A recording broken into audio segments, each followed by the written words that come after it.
thought that many times. But it's interesting because it's tied directly to the first question for me, because it's like, what if I did it sooner? You know, what if I hadn't, made a different choice? And then because ultimately I ended up at the same scenario, which was having my own business. So yeah, I think like, oh, what if it would have happened 5 years sooner or 10 years sooner or whatever? Yeah. How about you, Sharon? I do. I try not to stay there too much though, because again, my background is in mindset and thinking on purpose, not purpose and destiny, but thinking deliberately. And I find too many what ifs will jack me up. But sometimes, like Jelena just said, sometimes I'm like, man, this is the bomb. What if I would have done it? Oh, I didn't know this opened up like this. You know, I didn't know, oh, around the corner, this was the view. Man, I wish I would have. And so the what ifs, I do have them, and that's part of those 35,000 decisions, right? You know, those thoughts. But let's do this for our audience. Hey, you guys, share the video. This is Knowledge or Nonsense, where we did patterns, practices, and perspectives.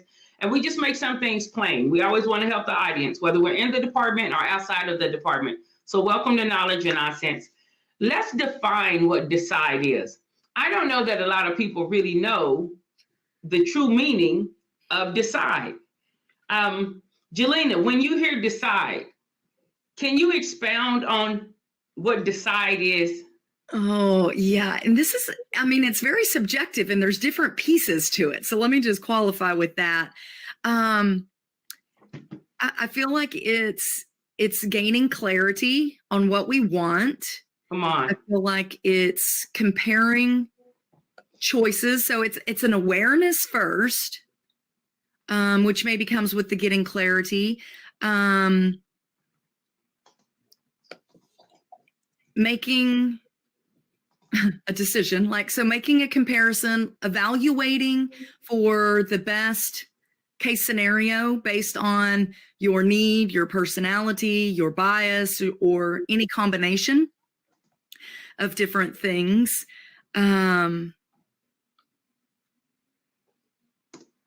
So gathering information, that's the awareness. Identifying any alternatives, weigh whatever evidence that you've come up with.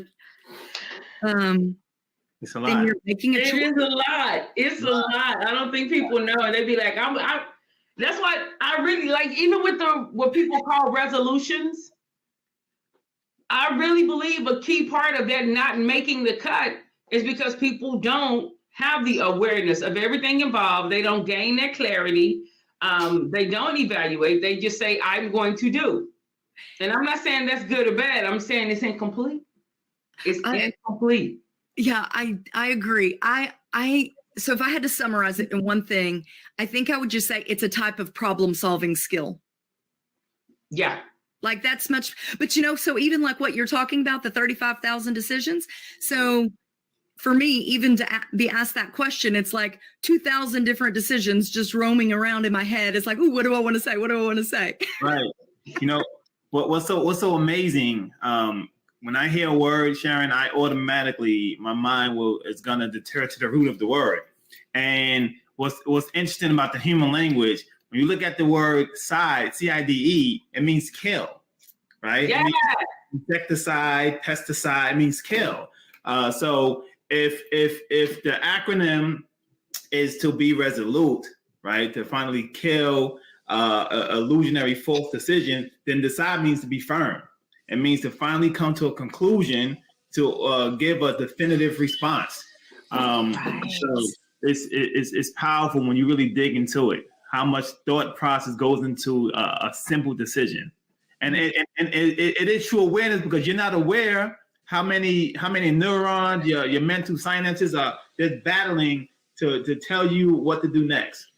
We have a finite amount every day. Siobhan, what do you think when you hear decide? Like, if you had to define decide, Lorraine said that part about kill off. I know. I love that, because that is it.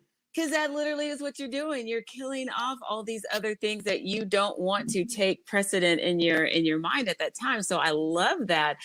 For me, when I was thinking of decision, I'm all about alignment. So for me, it's the mental process of your head and your heart aligning. When you're deciding something, when you're coming to a decision about something, you're trying to come to an agreement between what your head thinks is right, what your heart feels is right. And that's usually where that battle happens. But it is a process. And I think sometimes people forget that a decision is a process. That is why it is so mentally taxing for us to do it, and why making 35,000 decisions in a day doesn't turn out so good for us towards the end of the day. That's why we're at our freshest at the beginning of the day.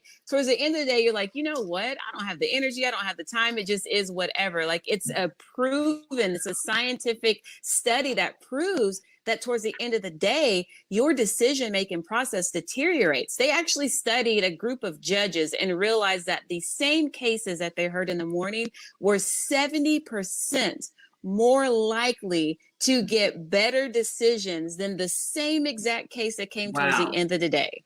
Like that. And it wasn't that they were trying to be a certain way or that they were, implementing certain judgments based on the person or their history. It was really just our mind does not have the energy. It does not have the reservoir of energy to make that many decisions throughout the day at the same level. You know what? And in healthcare, like when people tell me they're going to have a procedure, just because of what I know about sterile processing, but I always say do it first thing in the morning. I said if you can be the first case of the morning, then you do it. If they start at 7, you're smiling and you're being wheeled in at 7 a.m. But just imagine knowing that now, even for like, if I get a speeding ticket and I want to challenge it, I'm gonna be like, how can I put me on the docket early? Right. That's crazy. But it makes sense because there is a finite amount of decisions people are able to make. And so that's why you want to celebrate better decisions. Listen, we're giving our keys here in Knowledge and Nonsense. It's almost like money. You have a finite amount. And when you get to the, yeah. You want to spend it wisely. So you said there was a study that they did on judges? It was. They did a couple of different studies, but one that they did was on a particular, I don't know if it was a county or it was a particular courthouse that they studied, but they were trying to figure out what the disparity was between people who had literally the same exact background. They had the same exact charges against them, but they were getting drastically different outcomes. And that was one of the things that they realized. And if you think about that, like no one is how do you want to say that? No one can escape that, even at the highest levels. But yeah, they realized that those who appeared early in the morning, 70% of the time were paroled. Those who appeared late in the day, only 10% of them were paroled. Dang. That's a lot. That's a major thing. Yeah. Dang. That's really interesting. I certainly want to read that study. To send it. Yeah, that's a gem. That's interesting. Really interesting. That's perfect. Okay, hey, so let's do this. Let's jump right in. Now we're all in. Let's talk about what actually goes into decision making. The different types. You have like your gut instinct, you have data, you have information. And we're going to talk about what's the difference between data and information, because some people will say, well, they're the same thing, but they're not the same thing. So what about gut instinct? How much in celebrating the better decisions, I want you to think about some of the best decisions you've made. And you know what? Because I like to keep it real and current, let's think about some of the best decisions we've made in the past 60 days. Ooh. The past 60 to 90 days, the best decision you've made, how much of it, like what part did gut instinct play in it? Oh, we're going there because you think you trust in yourself, but yourself ain't the one to be trusted because you don't have knowledge in that area. Or you trust in yourself because you do have knowledge and you know you. So how much of that decision in the past 60 to 90 days, how much of that was led by gut instinct? That's a great question, Sharon. And when I hear gut instinct, I'm a comic book kid at heart, right? I was raised reading comics, and when I had gut instincts, I envisioned Spider-Man Spidey senses beginning to tingle. Either something's not right, your adrenaline begins to rush. You really get that feeling that something in this environment, in this moment, is going to drive you to make a decision. So that's what I consider what a gut instinct is. You taking in factors around you. Something is going to determine your decision. So in the last 60 days, one decision that I made was just about some home improvement and interviewing some contractors, right? So you interviewing contractors, everyone looks great on paper. The prices may be all aligned and within budget, but it's something about that communication, something about the energy, if you will, that helps me determine which route I'm going to take. And I akin that to, or my gut instinct is going to help drive that awareness of who can I really vibe with, right? So during that interview phase, after I reviewed the information or the data that was provided, it's now up to my gut instinct to tell me whose energy in this moment, who can I really vibe with. So yeah, I think gut instinct it has its part in daily life. It really does. And to some, Sharon, we call gut instinct street smarts, right? Where I'm from, your gut instinct is street smarts. You get an awareness. I can literally walk into a room. I'm sure others can do the same thing. And something doesn't feel right. I'm gonna go ahead and exit left, right? Because there's an energy in the air that will help drive some of those decisions. All right. Jelena, how about you? Do you? I mean, it is a good question. It is a good question. And I will tell you, I feel like I am one of those people that I regularly trust my gut. So I think maybe I'm less aware of doing it. Like if it becomes just like with anything, repetition over the course of time, you're less conscious of it happening. So yeah. I'm not saying that they aren't, but so I would say, so there was a recent training. There was some conflict going on for doing this training, and it was a Fortune 100 company. And in my mind, I said yes without really having all of the data and making all of the, and then deciding I'll figure it out on the other side.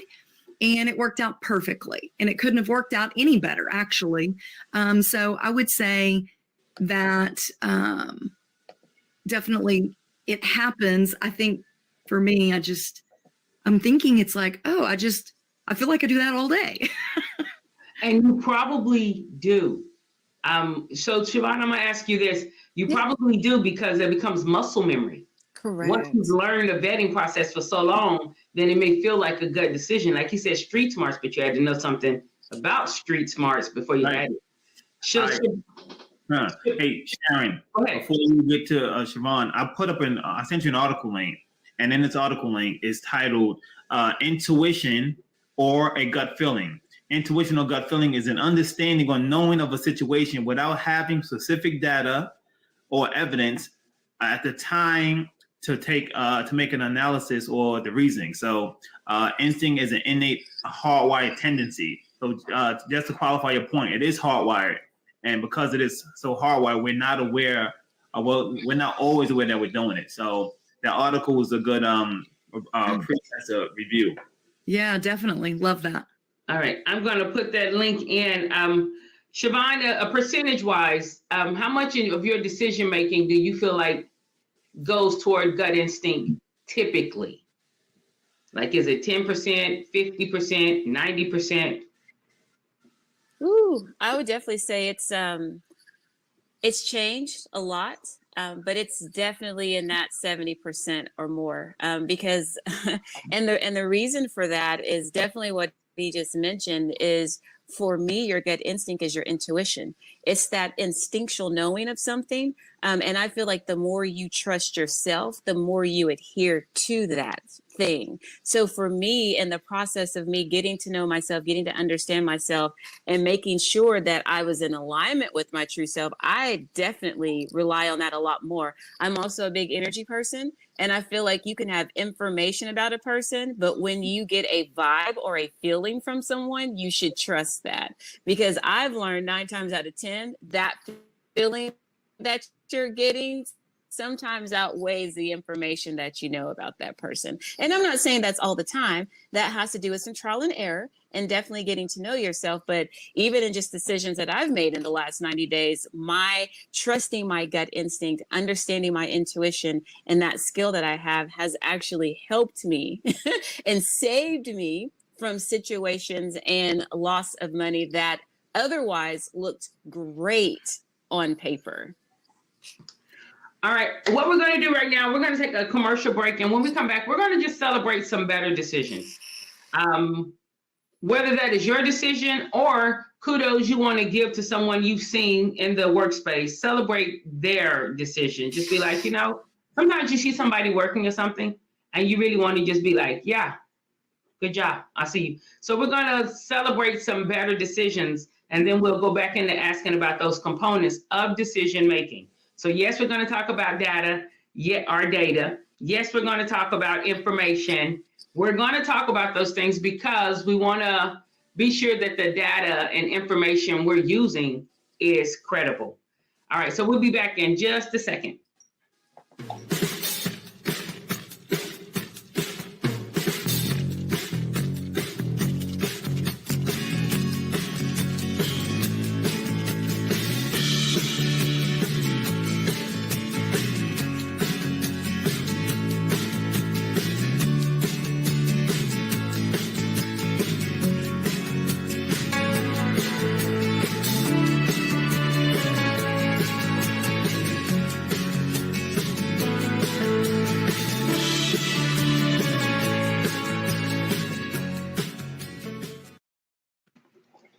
And we're back. So let's celebrate some better decisions that we've made. Jelena, is it okay if I start with you? Like, maybe is there a better decision? And of course, you don't want no names here unless you have permission. But maybe a better decision or something you've seen improvement in. Like, how do you recognize that it's a better decision? Well, I think about like a lot of my coaching clients, and often for them, one of a goal is increase in financial revenue. It's often things are tied directly to money, and we get to talk about the how-tos. And so for me, my big wins are when my clients have big wins. And so with it being the new year and of course taxes and different things, everybody's looking at their numbers to have something measurable. And so I have a client, a gentleman that I've been working with, and for many, many years, he was tapped out. The lid, so to speak, for him was around $60,000. And when he did all of his numbers for this last year, he's at 240. And so for him, the joy to be able to provide for his family, the joy of knowing and now believing that that lid that was put on, it's like you can lift it and then you can remove it. And he is continuing on a trajectory upwards. And I love that. And that energy, which Siobhan was talking about, I too love that. And so I get energy and love that, celebrating with him or for him or together. I love that for sure. Yeah. It's life-changing. It is life-changing, not just for him, but for others who even knew him before and after. Mm-hmm.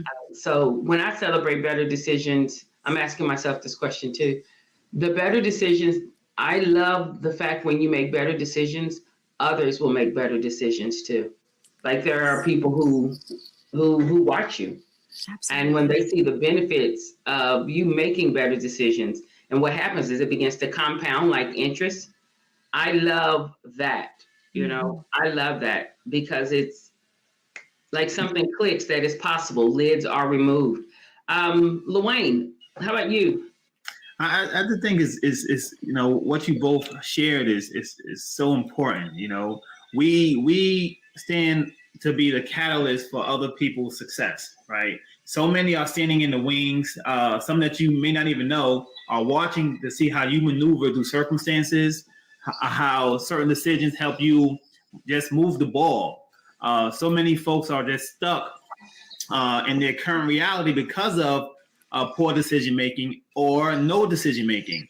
I know plenty of people that are always at this meeting grounds that they can't get past making any decision, and they become comfortable in the middle, you know. And sometimes staying in the middle is safe, but there are times in life, especially in your career, you can't always play it safe. You know, Right. you have to be, and sometimes you must become a risk taker.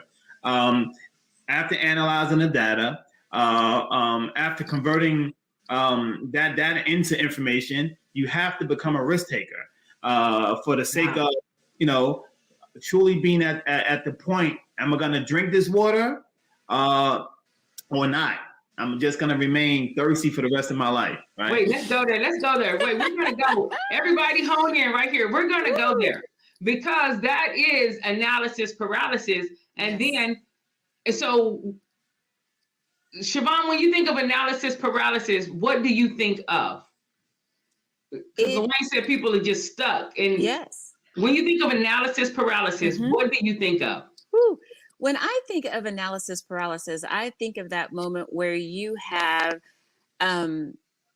because it's a process. Remember I said decisions are a process. I feel like it's like computers. It's like when you have too much happening on your phone or your computer and it literally just freezes up or shuts down, like it just like that you get the what I call the blue screen of death.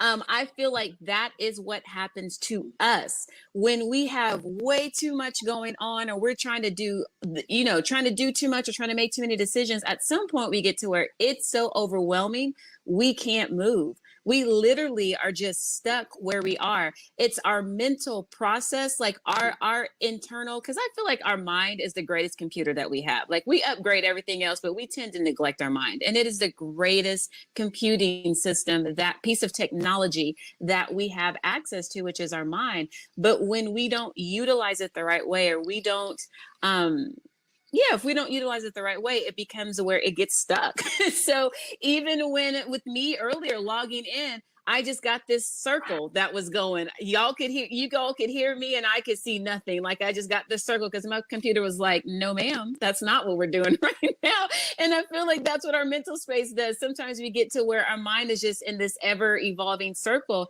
and we're unable to move out of it and make a decision. So we don't. We literally are just stuck and don't do anything. All right. So what do we need? I know pain makes people move. What else do you need to motivate you toward a decision? Like real talk, because if people are froze, something has to thaw them. If they're overwhelmed, something has to help them get back to whelm. You know, what precedes a decision? We in it now, y'all. We in it now. Luane, what precedes a decision? Well, you mentioned pain, right? There's definitely a factor that is gonna help motivate you, right? I believe that some of our best truth takers are comedians. Okay, comedians have a unique position. They can take real world issues, put it in front of you, make it funny. So this comedian once said, he said, if there were two opposing teams, one team was a population of starving individual, right? A football team. Other team was a population of folks who just needed a home, like a group of adult orphans, if you will. And the goal was this: whoever wins this game is either going to get all the food you can eat or all the love you can handle, right? So it's not about talent. It's not about who's faster, those are components. It's who's hungriest, who wants it the most, who has that burning desire. So although pain is one motivator, I think also excitement is another motivator, right? Just being driven to see yourself as a different you. Some of the best decisions, part of my thought process is to simply look into a mirror. You have to have those real self conversations, and to understand this is Luane in 2021, but I remember the Luane in 1996 or the Luane in 2001, and then you begin to exchange those notes. So I think that absolutely, Sharon, is a motivator for a decision. It's interesting that you selected pain first. I would have went somewhere a little different with just ambition, just pure adrenaline is what motivates me just to move forward. Okay, Jelena. Okay, I love this question, and it's so like we could just talk about this one question for days, I feel like. So I think of it in the sense of like cognitive dissonance. So basically that in, when we're not congruent with our behaviors, there's a conflict with our beliefs or our attitudes. And so then I feel like if somebody is trying to make a response similar to someone else, then that analysis paralysis that you're talking about, but it's really fear. So it's like the fear that stops us, the pain that stops us is different. And I think one of the pieces of that is different personality types, because we're all driven in certain ways. We're motivated in certain ways. We're communicating in different ways. And we all have unique different fears. And the one thing that I would say about that is then when we're making all these decisions and we do become stressed at some level, then what happens is our personality types shift, our brain, the pathways in our brain, they also shift. So when we're shifting, now we're in an uncomfortable place and in our decision making, in our analysis, because we may be forced to act on a decision that doesn't align with our values. Forced, i.e., if it's our boss or a partner or whatever. I think that there's a lot that goes into that. And I think that it's basically a summary. It's a conflict between our beliefs and our attitudes and in our behaviors.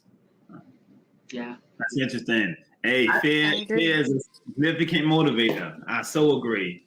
That dissonance, though, you're right. Like when a lot of people don't know. Okay, all right, Luane, I'm sorry you got me and Jelena on here, and I believe Siobhan too. We like personalities with disc consultants. Most people don't realize that their dominant personality, when they're under pressure, they go to their secondary. They start operating in a personality that is not their dominant when they're really like, yeah. And that it makes them do things that is just mentally draining. As Donnie said in this comment here, it depletes that mental energy needed for other things. Mm-hmm. I have seen within the past even decade of my life, I know people who have left jobs that were better paying than any job they've ever had, got to do things that were exciting, and everyone else was like, oh, that's great. And I know individuals who have left those jobs they have made their decision based off that pain and that cognitive dissonance, because the upline had them doing things that did not mesh. The upline tried to, we just going there. Tried to force them to do things based off of their personality. And it's crazy because not only does that person lose the job that they loved and they like working with the people, that company loses a key player. You know what I'm saying? So all of this has to do with better decisions. And someone will say, well, so based on your personality, someone with a strong D-type personality be like, I ain't letting nobody get between me and my dreams. But you know what? D's, you're 10% of population. And so the majority of people are like, I have to make a decision for my peace. And I'm out, Right. I'm out, because then you begin to have health problems. Your relationships begin to suffer. So this is how we're talking about celebrating better decisions. On the outside, it may look like that person made a not good decision. Right. But I guarantee you, the home life, the wife life, everything is like, we good, you know? That's right. This is why I love Knowledge and Nonsense. You get into the real conversations, back to the nitty gritty, as we say. Yes. I was in that position. I was there, you know, a position where I'm 12 years vetted, you know, the money was exactly what I needed it, where I needed it to be, but I felt boxed in. You know, the ceiling was coming closer and closer, and I'm like, forget the money, forget the title. I need to be able to breathe. You know, I need to be able to walk outside and realize that if I look up, I'm gonna see a sun. Right? Mm-hmm. You can be in so much pressure, you forget to look up. You forget to, you know, the simple things in life. Absolutely. So all those middle managers right now feeling stuck. You have to wait. Things are so much more pivotal than just your paycheck, just your title. There's going to be other paychecks. There's going to be other titles. It's about the meaning of life is to live, right? At the end of it all, it's about longevity, right? You want to live healthy and happy as possible. Jelena is going to answer this question about what is a D personality really quickly, and then we're going to take a break. And when we come back, we're going to vet data and information. Woo. And so Jelena's going to do the D personality. We're going to take a quick commercial break. Then we'll come back, and Siobhan, you can help us kind of vet the difference between information and data. So the people, because those middle managers, now look, we don't want you to just leave your job out of frustration. Right. We want you to make better decisions so that, you know, you can actually plan your way out and not just throw in the towel and to make it a process, or maybe decisions will help you change your workspace. Yeah. So Jelena, can you answer Donnie? She's saying, what is the D personality? Okay, a D personality comes from an assessment model called the DISC, and D stands officially in this for dominant, but it's a firm personality, someone that's always focused on results, somebody that's moving fast and furious, 90 to nothing. They're focused on the bottom line, and so sometimes these personality types can step on other people's toes that may be more feelings and emotions based because they're very task oriented. And the other thing that I would say is a firm personality's greatest fear is being taken advantage of. So they need challenge, control, and choice. So if they do not have choice and they do not have control or perceive control, then that's when you get into these butting of the heads, this tug of war of what is that? In relationships, some big argument, some battle of the wills at work or things like that. Is that quick enough? That was quick. Excellent. I loved it. Thank you so much. You did really, that was really well. Okay, so let's take this quick commercial break. And when we come back, I want Siobhan, I want you to weigh in on the difference between information and data as it relates to decision making. Mm-hmm.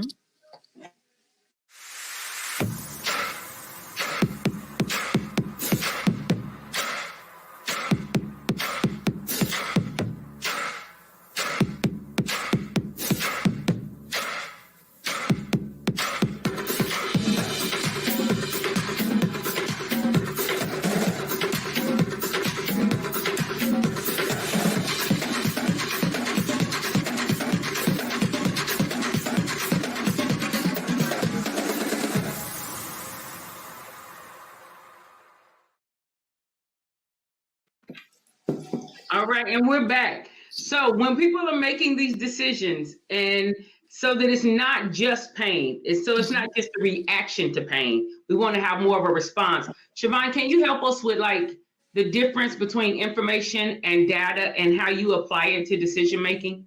Yeah, absolutely. So for me, the way I see information is it's just data put in context. It brings forth meaning to all of that.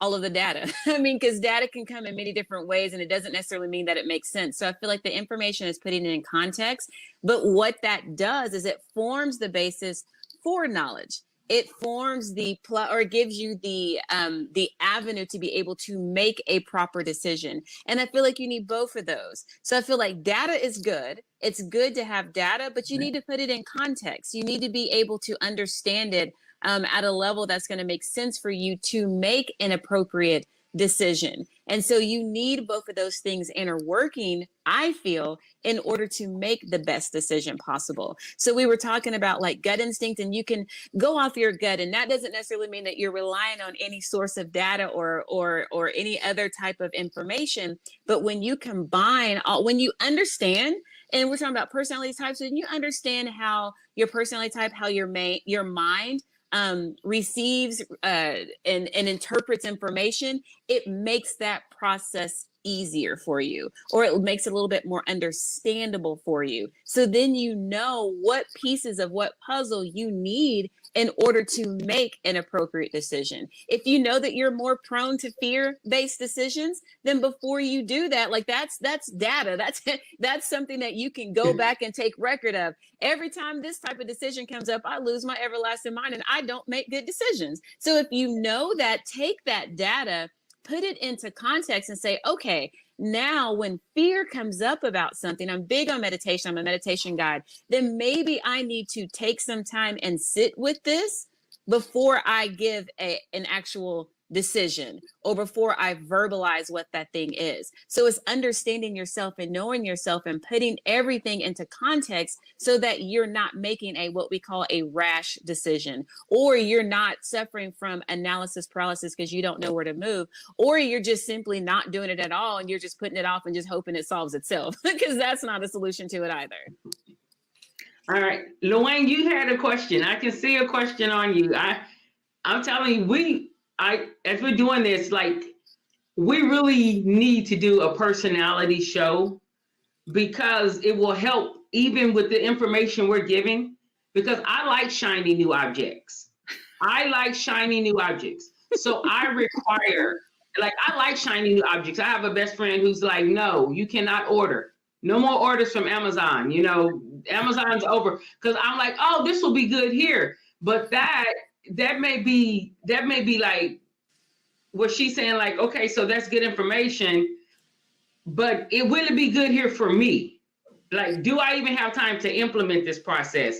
Do I have the resources needed to get it up and running? So anyway, my point is we definitely need to do a show with personalities so that we can help people even more understand decisions. I think that'd be a good idea. And even if we can have the panel from who are core personality types respond to the same scenario, the same question. That'd be a lot of fun.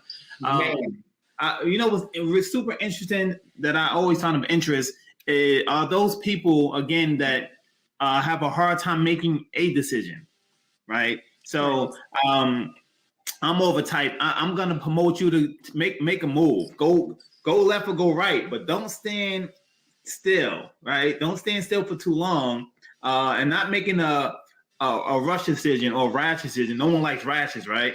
But make a decision, right? Make a move. And that always perplexes me, that you can stand still so long to the point that you now have regrets. I wish I could have. Okay. What are your thoughts? Come on, Jelena. Okay, so I love that because I do think that it's like we all have biases that we're unaware of. And I will say there's several studies that talk about that consistent anxiety that people have. It does, I'm sorry, I'm missing the right word. When somebody has an increase in anxiety, it decreases performance and productivity.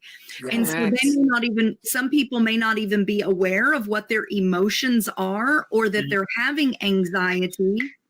Correct. And so then it becomes like, you think they're just not taking action and they don't know that it's even anxiety. Now, the flip side is it could be that they just don't know how to handle conflict or something else, or the risk of conflict.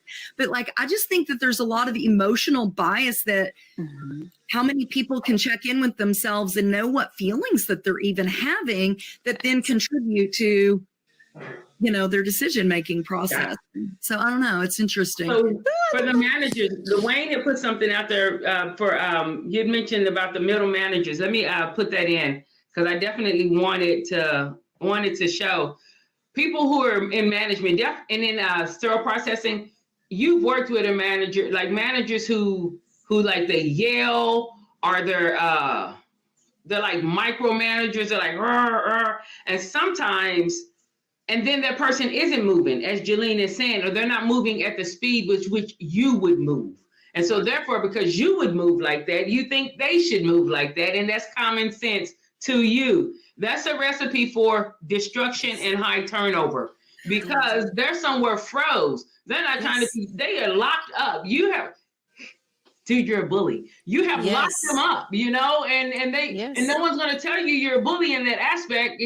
That's why it's called workplace bullying, because they don't want to get fired. They don't want to lose their job, and they don't want the venom that may come back 2 months from now because you're like, oh, you know. So middle managers, I'm telling you, we need to do the personality things. Yeah. Getting the personality assessment is not just about finding out what you like.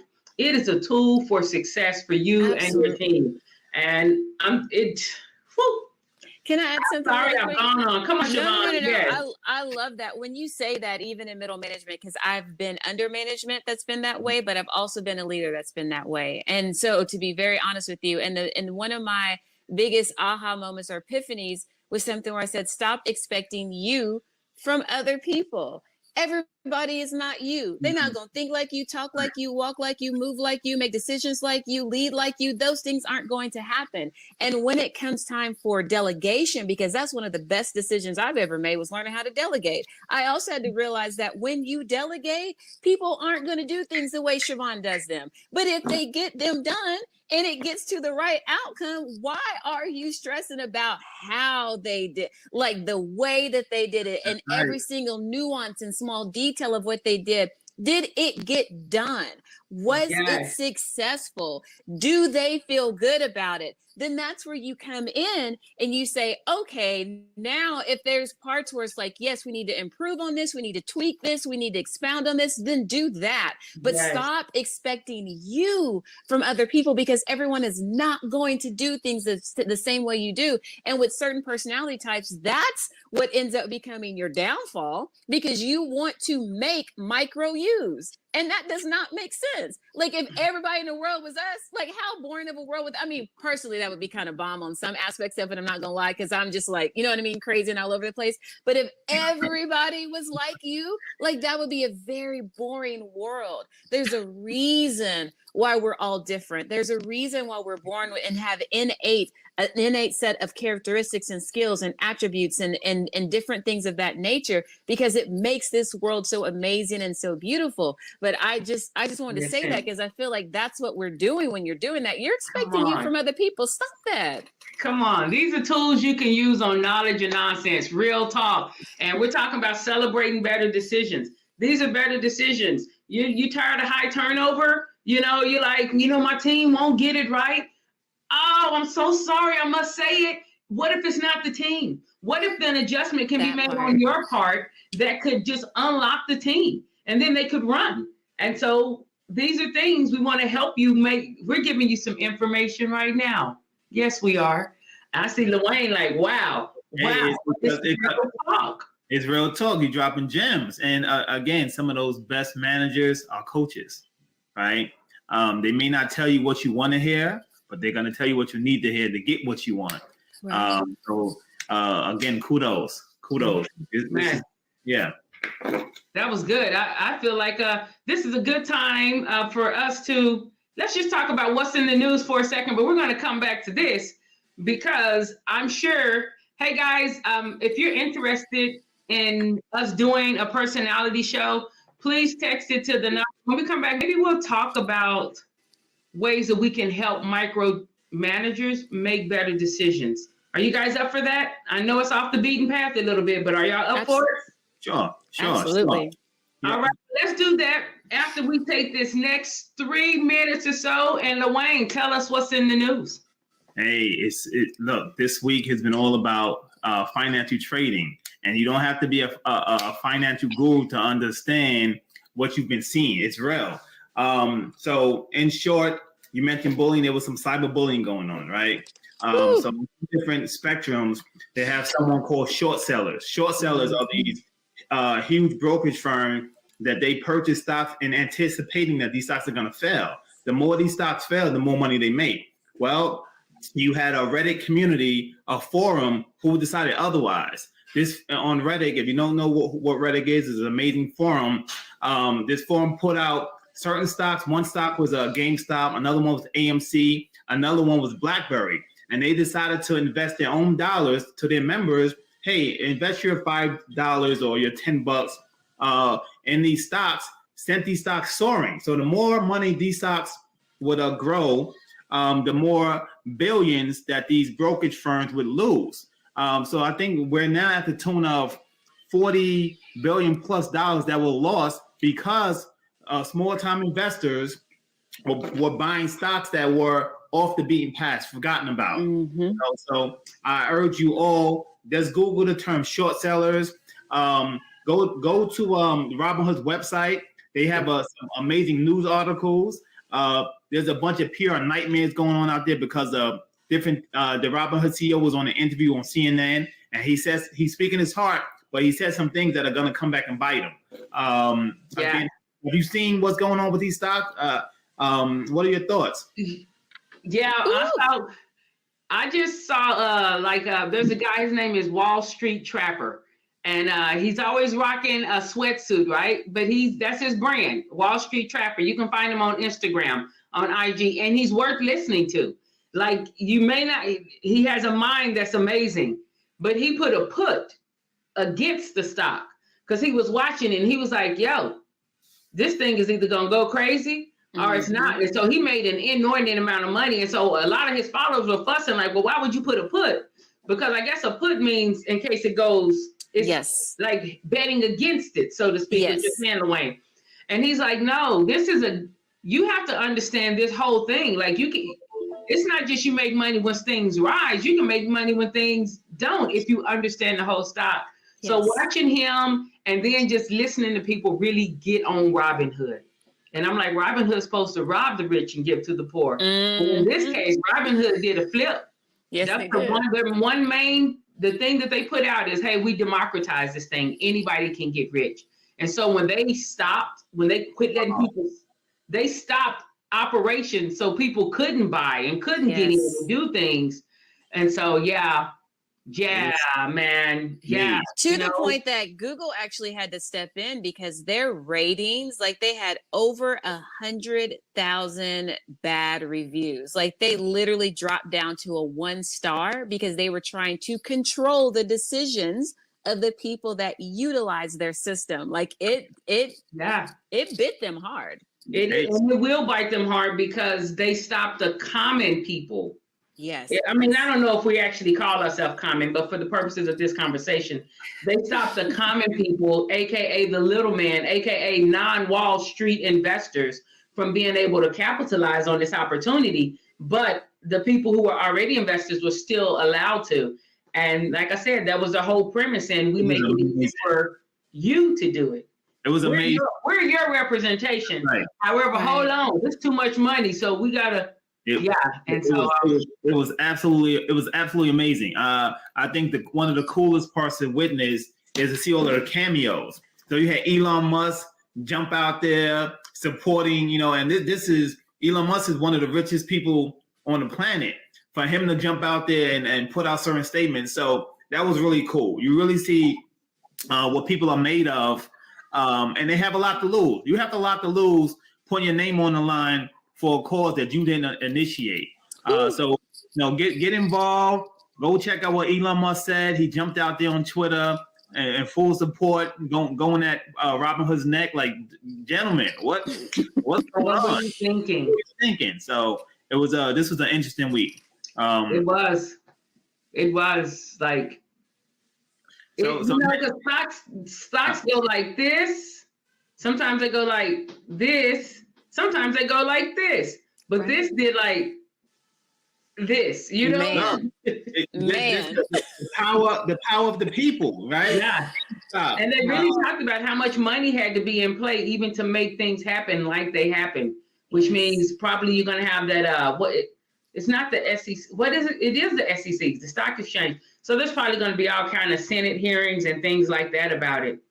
But yeah, that's what's in the news. And that was crazy.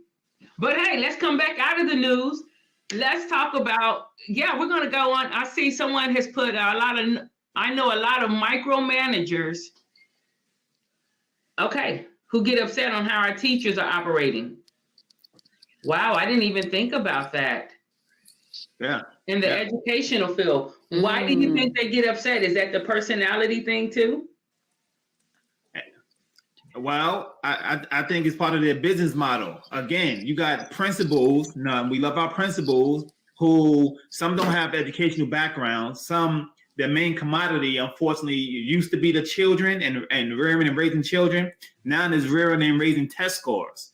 So that's a whole nother show. We have to get this institution to be able to compete with other resources in our community. So data and information again. Right. That's right. Data and information. That's good. That's good. See, the things that go ahead, Jelena, jump in. No, and I agree. It is. And Siobhan put it beautifully when she said the information is when you put it in context. I love that statement more than anything.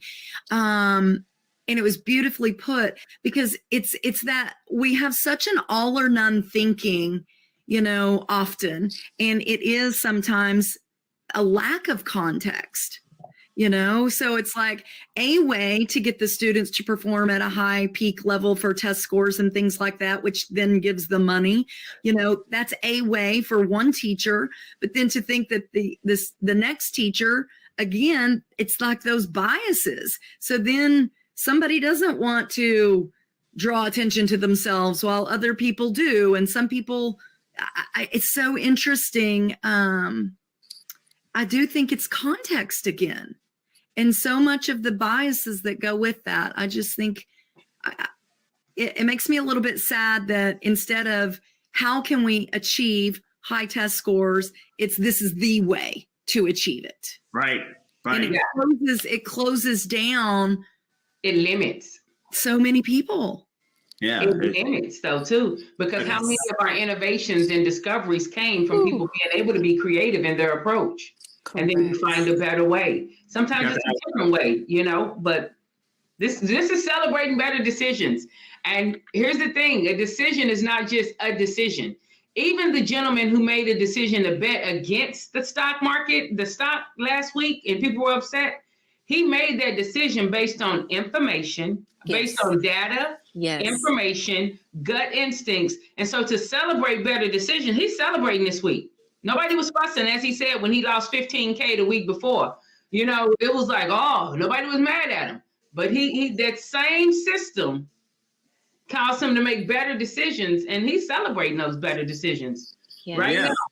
It shows you, no matter your position, you should never forget about all stakeholders, no matter how many shares they own. They're still a stakeholder. And that's what's happening. Some of our folks, we get so far up the ladder, we forget that first step. You still have to step that first one to get to the 45th one. So all stakeholders matter. They do. That was, man, we kind of went there for a little bit. Hey, I feel like Jelena and then Siobhan. Jelena, just share something with us.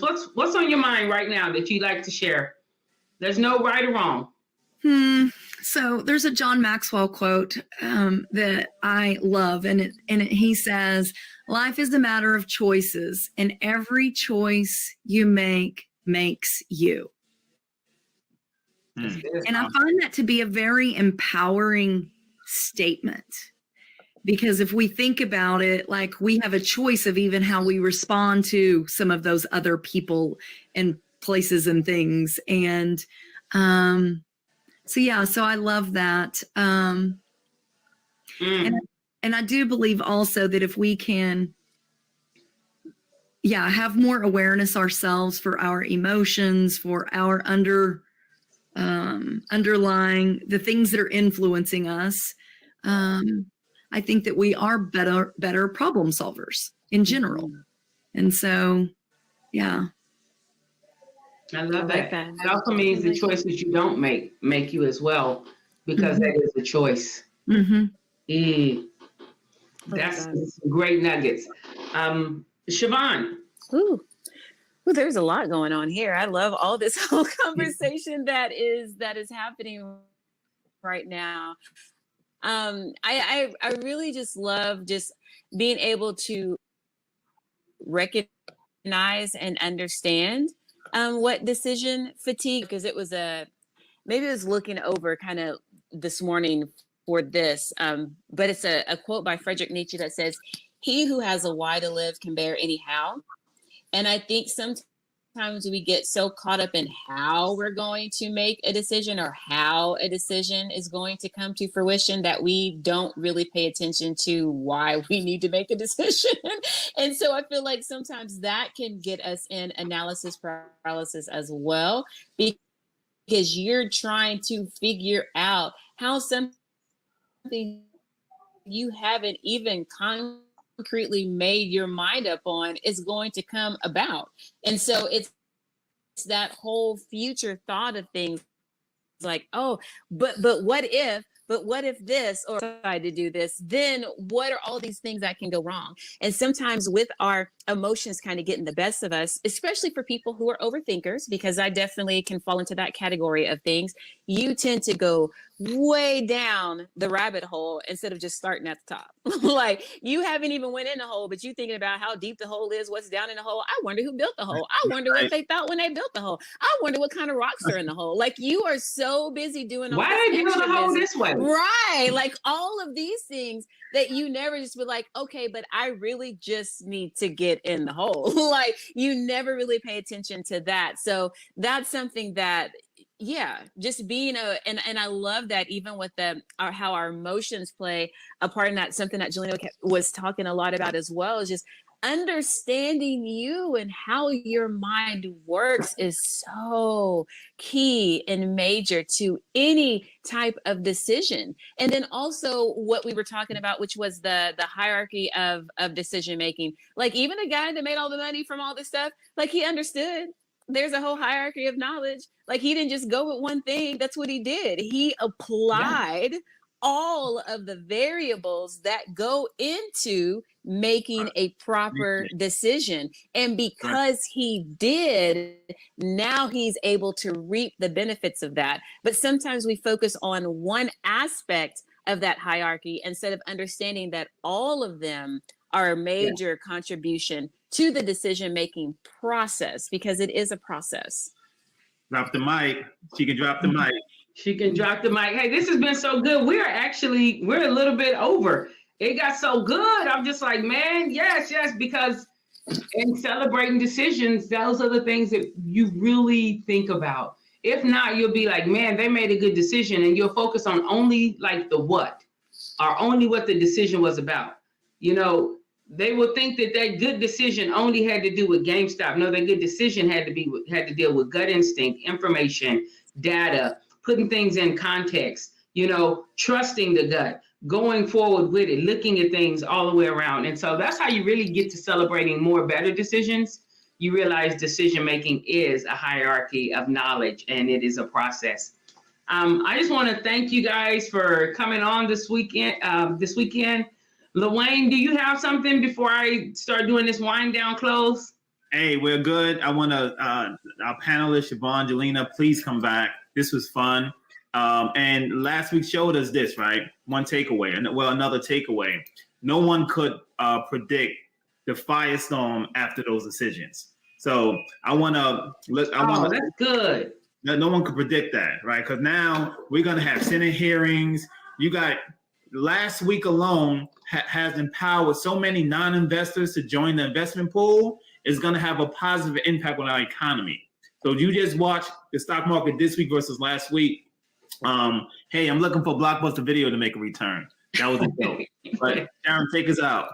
All right. I just want to say thanks so much for joining us on Knowledge and Nonsense. Jelena Simpson, guys, please find her on Instagram, on LinkedIn. If there's something you're looking to do with your team to help them grow, the personality assessments we're talking about, she is certified in that. She's been helping businesses over 20 years. Siobhan Robles, an empowerment strategist. Thank you so much just for being willing to share knowledge to help people be empowered and to step into the fullness of who they can be and be in alignment. You can find her on Instagram as well. She's really dynamic. That's all I can say. She actually is really good just with one-on-one helping people move toward their goals. And I know with the financial literacy, I've seen quite a few people she's worked with this year, well, over 2020 and this year alone, just showing keys to new houses where things have moved because of the financial literacy. Of course, LaWayne Perkins, president of CS Assist, the #1 online resource for all things CS. So the ultimate assistant. Are you solopreneurs out there that 2020 built in sterile processing? You don't have to do it on your own. You don't have to build it on your own. Give them a call. Reach out to CS Assist and myself, Sharon Combs, certified disc speaker, author. I just want to see you grow. But thanks so much. Join us next month as we will explore some of the power couples. What is Black History Month? We're going to explore some of those power couples, and we're also going to look at some of the power tools that we find in hospitals. Some of you may be surprised at what actually is being used on your body. All right. Well, thanks so much. Have a great weekend, and we'll see you soon. Knowledge and nonsense. Knowledge and nonsense.